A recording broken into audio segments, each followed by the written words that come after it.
Well, thank you very much. Please. This afternoon, I'll sign a proclamation declaring the month of May to be Older Americans Month. I don't know if I'm in that category. I have a feeling I am, but I feel good. And our country is making a lot of progress, Alex. I want to tell you that, making a lot of progress. As we honor the incredible contributions of our nation's seniors, we're here today to discuss the unprecedented steps that we're taking to protect our seniors from the virus. I'll also announce vital new actions to safeguard our nursing homes and most vulnerable citizens as we gradually and safely reopen our country, and it's very exciting to see what's happening. We're joined today by Secretary Alex Azar, thank you, Secretary Robert Wilkie, Robert, thank you very much, Administrator Seema Verma, thank you, great job, FEMA Administrator Pete Gaynor, and Chief of National Guard Bureau General Joseph Lengal. Thanks also to Tennessee Governor Bill Lee, my friend. Thank you very much, Bill. Great job you're doing. It's great being with you, too. And many outstanding advocates for America's seniors who are here with us today. Thank you all very much. As we tragically have seen, the virus poses the greatest risk to older Americans. Together as one nation, we mourn for every precious life that has been lost. And there have been many. There have been many. We're so saddened by it. Through our aggressive actions and the devotion of our doctors and nurses, however, we have held our fatality rate far below hard-hit other countries such as Spain and Italy and United Kingdom and Sweden. We're way below other countries. We're deploying every tool, resource, and power at our disposal to protect our seniors and Americans of every age and background. Early on, we implemented life-saving travel restrictions and directed billions of dollars toward the development of therapies and vaccines, and that's moving along rapidly. We've moved at a speed that people are absolutely stunned to see. We've accelerated treatments, including remdesivir, which is reportedly showing encouraging preliminary results. That was the very big story yesterday. It was announced by Gilead. In early March, my administration advised all nursing homes to suspend all medically unnecessary visits to help slow the spread and to protect our seniors, and especially in our nursing homes. They are having a hard time in those nursing homes. We took action to step up enforcement of infectious disease standards at nursing homes all across America. We also acted swiftly to secure our veterans' health care facilities and deployed hundreds of VA staff to help out in nursing homes nationwide. And we're being helped very greatly by the passage of all of the things that we got passed, Robert, especially choice, so that people can go and see their doctor when they have to, and especially our seniors. We provided nearly $1 billion in grants to support home-delivered meals, in home care, and other services that make it impossible for older people to just do what they want to do. We're helping older people with disabilities, and we're helping them to live independently.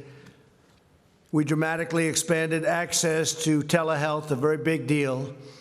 For Medicare beneficiaries, the number of Medicare patients using telehealth has increased from roughly 11,000 a week to more than 650,000 people a week. So that's from 11,000 a week to 650,000. That's almost an impossible number to believe, right? But it's really something. They get used to it, and a lot of that's going to be staying with us long after this horrible scourge is gone. Medicare is also paying for labs to provide seniors with at-home testing when appropriate at zero cost to patients. We've ensured a ventilator for every patient who needs one. Nobody who's needed a ventilator has been without a ventilator. It's an incredible achievement. And we now have thousands and thousands of ventilators, and other countries are asking us for help, and we're helping other countries, allies, and some that aren't necessarily allies. but they're in big trouble, and we're helping other countries now with ventilators. Same thing with masks. We have millions and millions of masks. That was something 4 weeks ago was difficult, and now we have millions of masks coming in and already here. The federal government is also funding over 35,000 members of the National Guard to help states deliver critical supplies to nursing homes and to assist with disinfecting and testing. I'd like to ask General Lengal to please come up, say a few words about the work of the National Guard. It's been really fantastic. Thank you. General, please.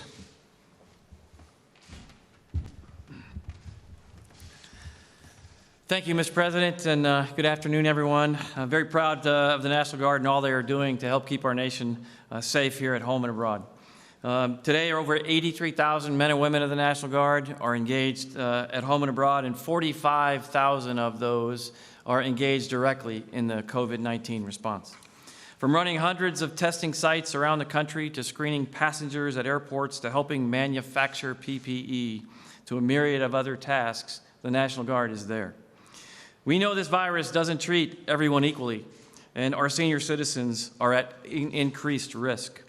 In many states, governors have directed National Guard members to help sanitize long-term care facilities, nursing homes, giving older citizens and families and caregivers peace of mind that their environments are safe. The Georgia National Guard, for instance, has sanitized over 700 nursing homes, and this has been replicated at many places around the nation and continues to grow. Additionally, food banks and homeless shelters. In normal times, these are often staffed by our volunteers. Many of them are elderly senior citizens here in America. Now, volunteering puts those great Americans at increased risk. So the National Guard is helping these Americans stay clear of this risk. And doing that, the National Guard is staffing many food banks across the nation where the need for food assistance is increasing across the nation as this virus continues to persist. The National Guard is a big part of our United States Army and our United States Air Force, and we're proud of that. But this role that we play here at home, in the homeland, under the command of the governors in our states, is distinctly and uniquely National Guard business, and we're very proud of that. So, Mr. President, thank you. Thank you for the support that you give our military and the National Guard and all the men and women who serve. They are proud to serve our nation. Thank you for letting me talk about the Guard today. Thank you, sir. Thank you very much, General. That's great. 4 stars. That's a lot of stars. Very impressive. That's right, but that's okay. That's very impressive. You deserve them. I do want to say, you mentioned the word governor, and we've had a lot of great success and relationship with the governors. We've dealt with our governors very, very well. We have really, I think, got to understand each other, know each other, in many cases really like each other, and that's worked out very well. We had Phil Murphy here from New Jersey, governor of New Jersey today, wonderful man. A lot of progress is being made there, and we had John Bell Edwards yesterday from Louisiana, and Ron DeSantis the day before from Florida, with just tremendous progress, 3 very exceptional men. And they're doing a really good job, as you know. So, and we have others coming in. They'll come in 1 or 2 a day, and we're seeing them, and whatever we can help them with, we help them with, and we help them with very, very quickly, General, right? So it's been very good. My administration is doing everything possible to support the state-led management of nursing homes, and here today is a governor who I happen to like a lot. And he's done a fantastic job in a fantastic state, a state that I happen to like a lot. It's called Tennessee. For some reason, they like me. I haven't figured that out, but they like me in Tennessee, so that's good, Bill. Please come up. Governor Bill Lee, please. Thank you, sir. Thank you. Thank you very much, Mr. President, and thank you to your team, many in this room that we have worked with. You are guiding America through a tremendous crisis, and you're doing it incredibly well, and America is very grateful for that. And we are grateful in Tennessee for the partnership between the federal government and states like ours. As we work to make our contribution to fighting COVID-19, we can do so because of the work that you're doing and the way that you're supporting what we're doing. So, Mr. President, you've asked states to commit to goal of testing 2% of their population. In April, 2% of Tennesseans were tested. And we have tested over 175,000 to date. But as we look to May, to build upon that, we're actually strengthening our commitment, particularly to the elderly, the most vulnerable of our citizens, especially those in nursing homes. There's a scripture describes being hard-pressed on every side, but not crushed. And that's where we are in Tennessee. I think that's where we are in a nation. But the elderly are most hard-pressed in this setting, and especially those in long-term care facilities, and they need our help. So in Tennessee, we're committed to testing every resident and every staff in every one of our 700 long-term care facilities. It'll be a great undertaking, but it honors the value of these lives in those facilities, lives that have protected our country in the hardest of times, the greatest generation, and those that have a loving legacy of being our neighbors and our friends and our grandparents. And it's time for us to protect them. And we should do so by pursuing social distancing, for example, in every way that we can with them. And the distance is sometimes a great gulf. I haven't hugged my own elderly mom in 8 weeks, but we're doing right by these citizens, and you're doing right by committing to these citizens to make certain that that we do our personal part to make sure that they're safe, and while valuing our freedoms all at the same time. So while I think as a country we may be hard-pressed on many sides, we are not crushed, and we are grateful for your leadership and for this team's leadership, and particularly your commitment to the most vulnerable in our nation, and together we will get through this. Thank you very much, sir. Thank you, Bill. Thank you very much, Bill. Great governor, by the way. As we take steps to safely reopen our country, we must remain especially vigilant in sheltering the most vulnerable older Americans. To that end, today I have several important announcements. First, in addition to all of the supplies we've already distributed, FEMA will send supplemental shipments. And I have to tell you, Pete, what a job you've done. Everybody was at the last call with the governor. So many of the governors said, I want to thank him for calling. He called on Easter morning, and he's calling them all the time. And you call them on Sundays, and you call them every time, all the time. And I tell you, they really appreciated it. They really do. You've done a fantastic job. Pete Gaynor, FEMA. But FEMA will send supplemental shipments of personal protective equipment to all 15,400 Medicaid and Medicare certified nursing homes in America, right, Pete? Second, CMS is providing states with $81 million from the CARES Act to increase their inspections of nursing homes at this very critical time. We have to do that. We have to do that. It's a spot. It's a spot that we have to take care of. I guess you could call it a little bit of a weak spot, because things are happening at the nursing homes, and we're not happy about that. We don't want it to happen, so we're checking that out very carefully and very methodically. Third, this week we'll be finalizing a new rule requiring information about coronavirus cases in nursing homes to be reported directly to CDC, and testing data to be posted online so everyone gets to see it. This rule also requires nursing homes to report cases to residents and their family members.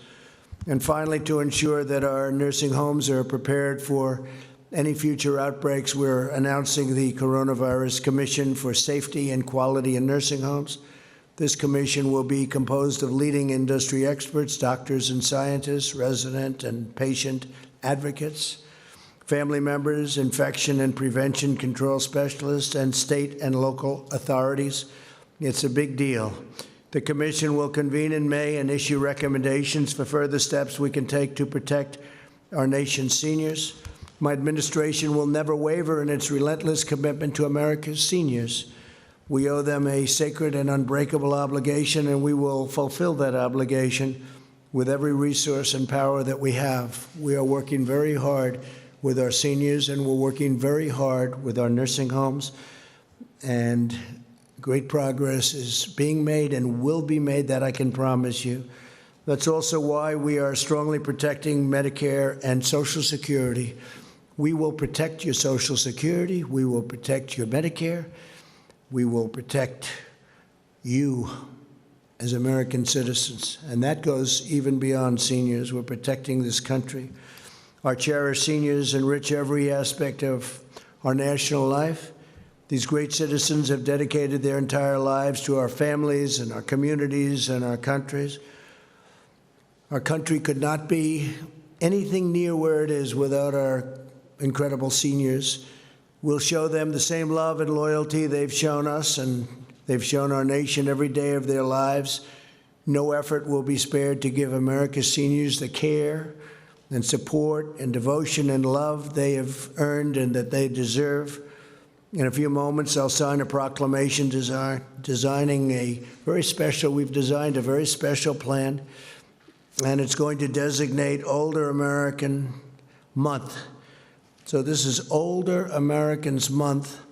But first, I'd like to ask Secretary Azar, Secretary Wilkie, Administrator Verma, Administrator Gaynor to share what their department and agencies are doing to help our nation's seniors. So just come on up and maybe you could say a few words. And you've made a lot of progress. Come, Alex, why don't you start?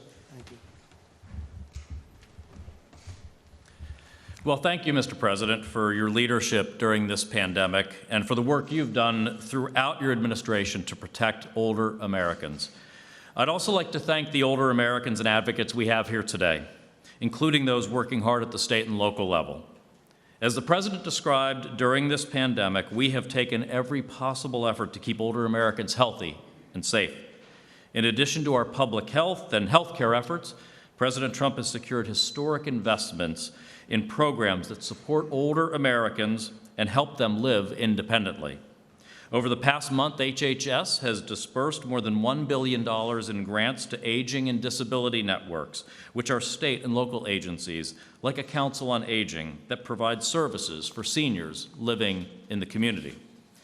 This is more than a 40% increase in the annual support that we provide to these critical organizations. Services that we support, they include delivered meals like my grandmother used to get for Meals on Wheels, help with trips to the grocery store or the doctor, and assistance with chores in the home. Back in March, we put out $250 million in grants specifically for meals, including through Meals on Wheels. We've been pleased to see communities get creative with these funds. Some states are ensuring not only that the meals are getting to seniors, but that the meals are coming from local restaurants whose businesses are struggling. It's not just about meals and services. We also recognize that older Americans may be facing mental health challenges and feeling isolated. Florida's Aging Network, for instance, is combating social isolation by providing electronic tablets to nursing home residents to help them communicate with loved ones. We're also working to protect the rights of older Americans in accessing health care. Our Office for Civil Rights has been taking action to ensure that states and healthcare providers do not discriminate on the basis of disability or age in the allocation of medical care. We've already had 2 states remove such discriminatory policies from their triaging guidelines as a result of our Office for Civil Rights work. Finally, as the President and others mentioned, we've worked closely with states to ensure that they can test especially vulnerable populations like those living in nursing homes and those who care for them. This work to protect seniors and empower them will continue throughout the pandemic as we reopen our country and keep America's seniors as healthy and as independent as possible. Thank you all for what you do in this effort. Thank you, Mr. President.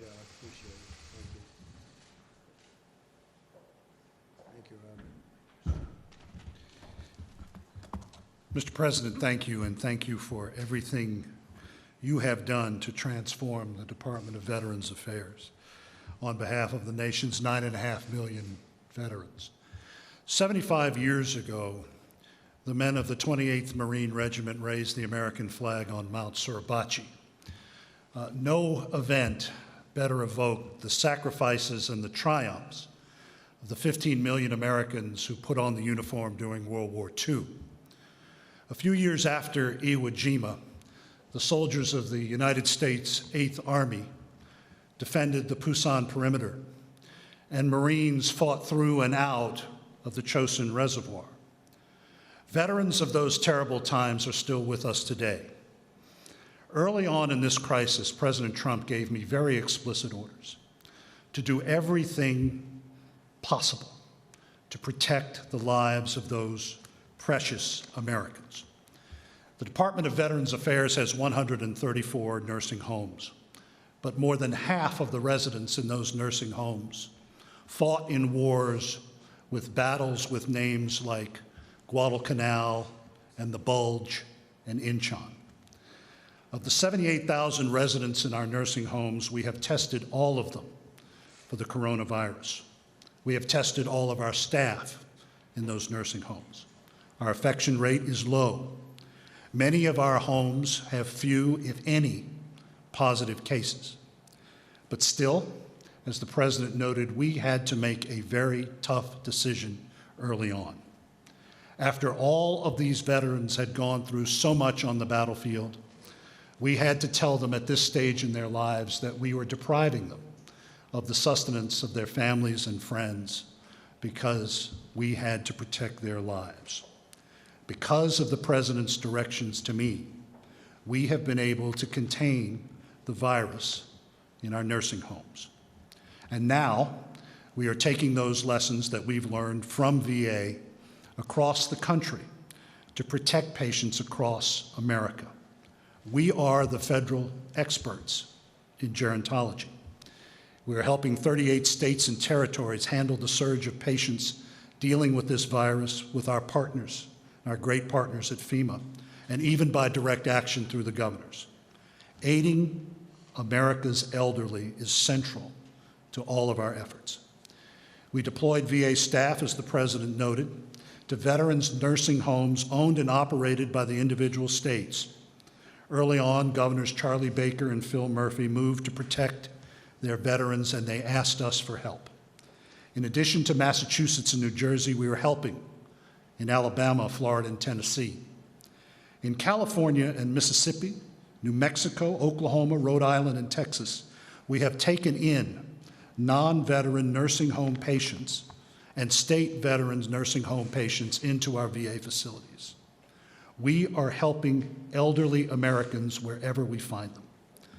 Mr. President, you should be very proud of this VA that you have helped build.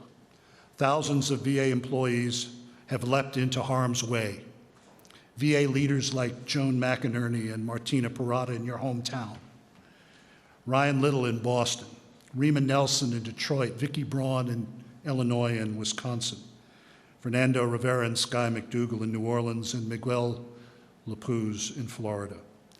All of them have put service before self to protect the most vulnerable and deserving.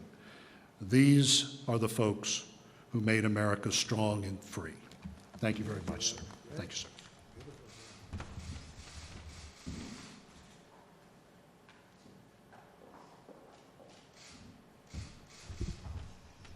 Thank you, Mr. President. And thank you for your commitment to the nation's seniors and to the Medicare program. You've been very clear with me since day one that you wanted to protect and strengthen the Medicare program. And under your leadership, our Medicare Advantage program is seeing premiums at a 13-year low, and in our Part D program, it's a 7-year low. But today I want to focus on nursing homes. In the scheme of life decisions, placing a loved one in a nursing home has to be one of the most difficult decisions. And when you make that decision, you want to know that you can stay connected with your loved one and that they're going to be safe and have the best quality of life. And that's why the decision to restrict visitation in nursing homes was a heartbreaking decision. And our thoughts and prayers are with the families and the patients during this very uncertain time.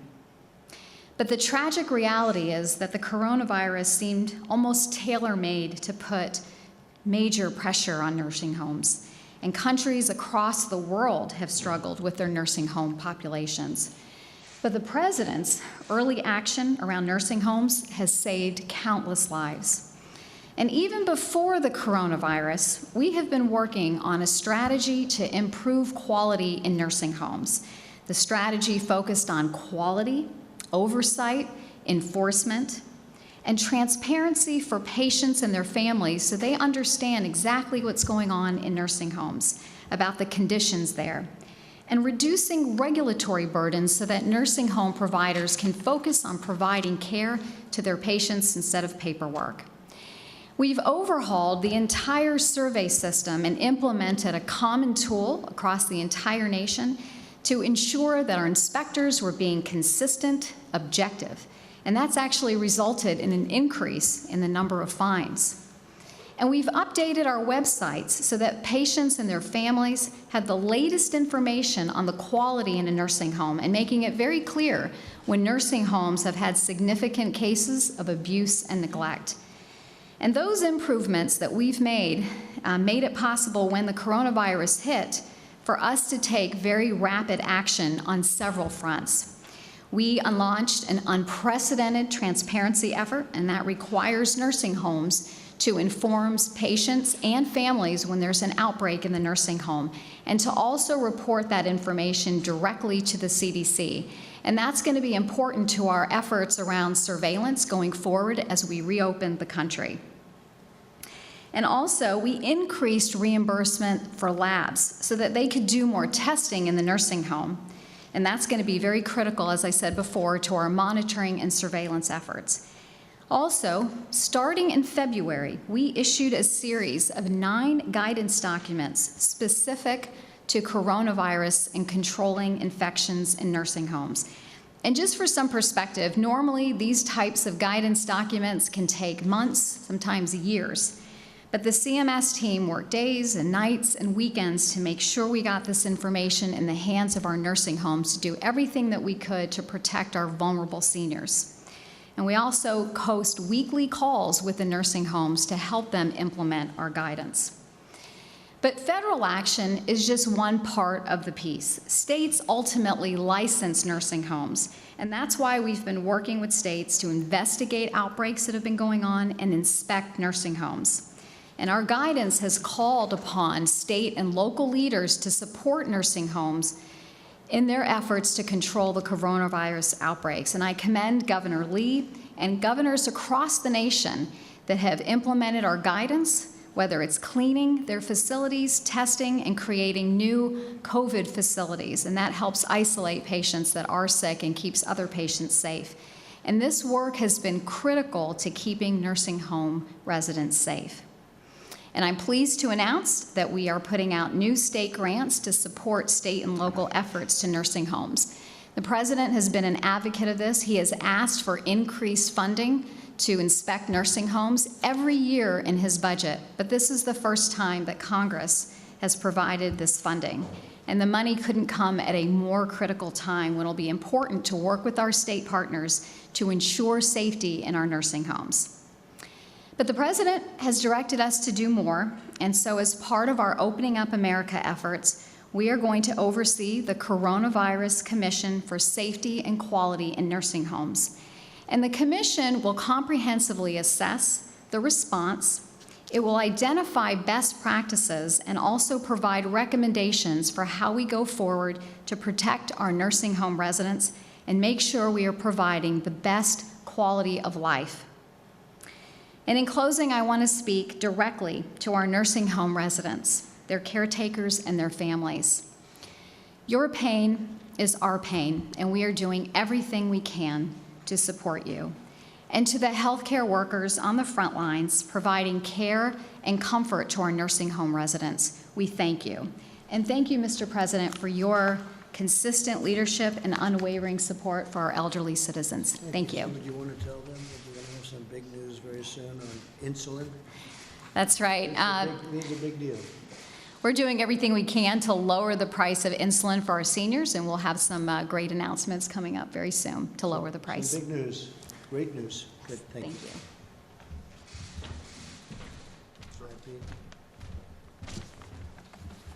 Thank you, Mr. President, Administrator Verma, and members of the Coronavirus Task Force. Let me focus on the logistics in our effort to deliver personal protective equipment care packages to those citizens at highest risk and greatest need, those living in our nursing homes across the country.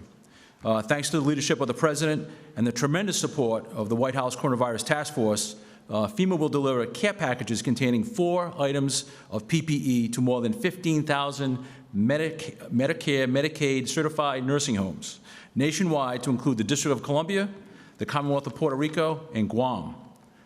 Given the lack of availability of PPE necessary for healthcare workers providing support for nursing homes, we will provide a package or a kit containing a 7-day supply of eye protection, masks, gowns, and gloves to these 15-plus nursing homes.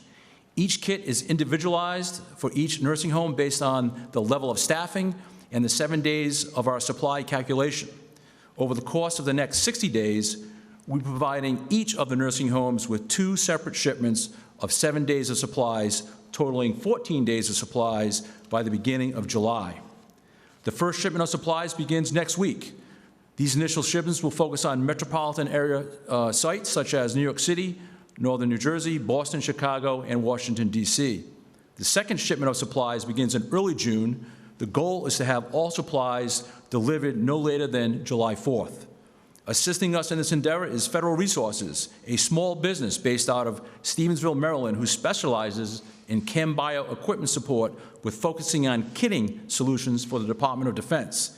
They will help us distribute the following PPE items: 608,000 pieces of eye protection, 6.9 million surgical masks, 6.4 million gowns, 31.4 million pairs of gloves.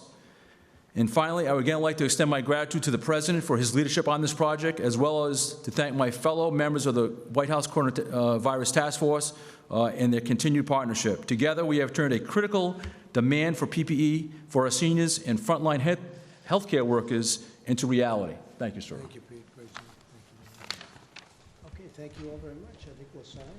Would like to come up? Come on up. Come on up, Brandon.